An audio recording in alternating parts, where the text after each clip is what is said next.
গর্ভাবস্থায় গর্ভের শিশু এবং মায়ের দুজনেরই স্বাস্থ্য ভালো যাতে থাকে সেটার জন্য আমাদের কিছু পুষ্টিকর খাবার প্রয়োজন। হ্যাঁ, মানে মায়েদের জন্য পুষ্টিকর খাবার প্রয়োজন। সেই খাবারগুলোর মধ্যে মনে করেন হচ্ছে ফলিক অ্যাসিড সমৃদ্ধ খাবার, ক্যালসিয়াম, আয়রন, ভিটামিন সি, হ্যাঁ, এবং প্রোটিন সমৃদ্ধ যে খাবারগুলো আছে সেগুলাই হচ্ছে গর্ভবতী মায়েদের জন্য খুবই উপকারী। জীবনযাপন বলতে যে একজন মা যখন গর্ভবতী হন, হ্যাঁ, একজন মানে গর্ভবতী মা, তখন তিনি হচ্ছে তার জীবন মানে একটা নতুন একটা অধ্যায় শুরু হয়। হ্যাঁ, তো তখন হচ্ছে তিনি হচ্ছে নিজের জীবনযাপনটাকে একটু অন্যভাবে একটু মানে চালাতে হবে। যেমন হচ্ছে তিনি তার পর্যাপ্ত ঘুমের প্রয়োজন, হ্যাঁ, তার হচ্ছে পর্যাপ্ত খাবার প্রয়োজন, সেটাকে তার খুব মেনে চলতে হবে।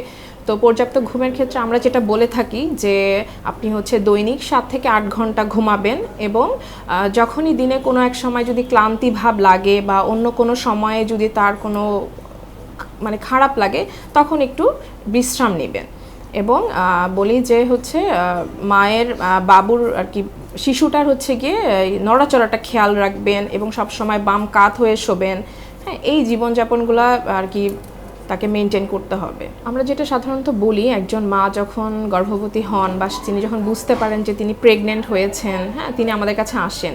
আসার পরে তখন আমরা তাকে বলি যে আপনাকে হচ্ছে আজকে তো প্রথম সাক্ষাৎ হলো, আপনারা পরবর্তীতে আরও 3 বার আমাদের সাথে যোগাযোগ করবেন।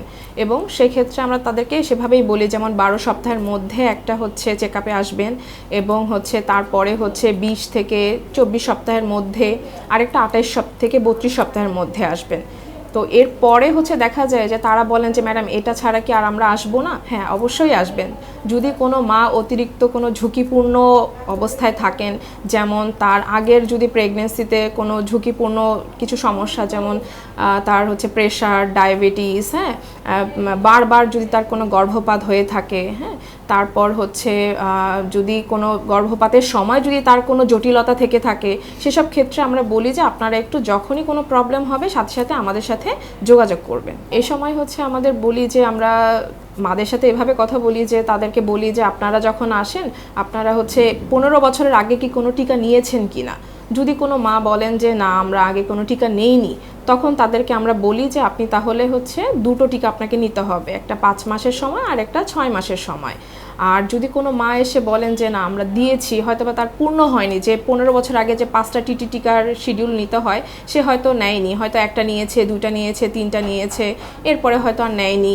যাই হোক, যেটাই হোক না কেন, সে যে কয়টাই শিডিউল করুক না কেন, শিডিউল যদি পূর্ণ না হয় তখনই আমরা একজন মাকে বলি যে আপনি এসে 5 মাসে একটা হচ্ছে টিকা নিয়ে যাবেন। আর কেউ যদি বলে যে আমরা 2টোই নিয়েছি এবং খুবই যদি এটা কাছাকাছি সময় হয়ে থাকে, তাহলে আমরা বলি যে আপনারা এখন কোনো টিকা লাগবে না, অথবা যদি 3-4 বছর হয়ে যায় তখন আমরা বলি যে একটা বুস্টার ডোজ নিতে। নিরাপদ প্রসবের জন্য যে প্রস্তুতিগুলো একজন মায়েদের শুধু না, মায়ের পরিবারের সবাইকেই নিতে হবে। সেই পরিবারের সবাইকেই, যেমন সে যেই হাসপাতালে বা যেই ডাক্তারের আন্ডারে আছে বা হচ্ছে যাকে দেখাচ্ছে, হ্যাঁ, সেই জায়গাটা, সেই হসপিটালটা বা ক্লিনিকটা মানে 24 ঘন্টা তাকে সেবা দিতে পারবে কিনা, ডাক্তার নার্স 24 ঘন্টা আছে কিনা সেটা জানা জরুরি। এবং আরও যেটা আমরা তাকে বলে থাকি যে আপনার বাসায় যারা আছেন তারা সবাই যেন এটাতে অ্যালার্ট থাকেন, যখনই কোনো সমস্যা হবে বা কোনো প্রবলেম হবে সাথে সাথে যেন আপনারা আগে থেকেই আসতে পারেন হসপিটালে। আরেকটা বলি যে আপনাদের অনেক সময় দেখা যায় যে রক্তের প্রয়োজন হয়, আগে থেকে আপনারা আপনাদের নিজেদের গ্রুপটা জেনে একজন রক্তের লোক বা রক্তের যে দিবেন তাকে আপনারা সাথে নিয়ে আসবেন। এবং আমাদের হসপিটালের বা যেই হসপিটালে আপনার মানে নিকটবর্তী যে হাসপাতালগুলো আছে সেগুলোর হচ্ছে ফোন নাম্বার রাখবেন এবং আপনাদের পরিবারের কাউকে না কাউকে নিয়ে আসবেন হাসপাতালে। গর্ভাবস্থায় আমরা যেটা বলে থাকি যে যদি হচ্ছে যোনিপথে কোনো রক্তপাত হয়, যদি তীব্র মাথা ব্যথা, জ্বর, হ্যাঁ, খিঁচুনি, তারপর হচ্ছে অনেক সময় দেখা যায় যে বাচ্চার হচ্ছে নড়াচড়া করছে না, হঠাৎ করে আগে থেকেই পানি ভেঙে যাচ্ছে, এরকম যদি কোনো জটিলতা দেখা যায় তাহলে আমরা বলি সাথে সাথেই আপনার নিকটবর্তী কোনো ক্লিনিক অথবা হাসপাতালে ডাক্তারের পরামর্শ নেবেন।